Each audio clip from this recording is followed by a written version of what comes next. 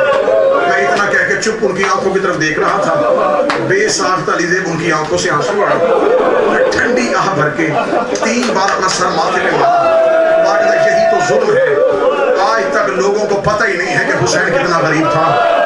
میں نے کہا اب آپ مجھے بتا دے کیا ہوا تھا۔ اب جو دل کا بندہ مریض ہے وہ ایک لمحے کے لیے کانوں پہ ہاتھ رکھ لے۔ میں روایت پڑھنے لگا ہوں جو کربلا بیٹھ کے مجھے سید محمد طباطبائی نے اپنی زبان سے سنائی ہے۔ انہوں نے اس سے پہلے ایک مثال مجھے دی، میں مثال پڑھتا ہوں۔ انہوں نے کہا کبھی کسی حکیم کے مطلب میں جاؤ نا تو جڑی بوٹیوں کا صفوف بناتے ہیں، انہوں نے کہا بناتے ہیں۔ انہوں نے کہا وہ جس کے ساتھ اس کو کوڑتے ہیں نا، بعض اوقات وہ صفوف جو ہوتا ہے اس کے ساتھ لگا وہ اس سے صاف کرتے ہیں۔ پھر انہوں نے مجھے سنائی عربی کی روایت۔ انہوں نے کہا پمال نہیں کہنا، پمال نہیں، اس کا پس گئی تھی۔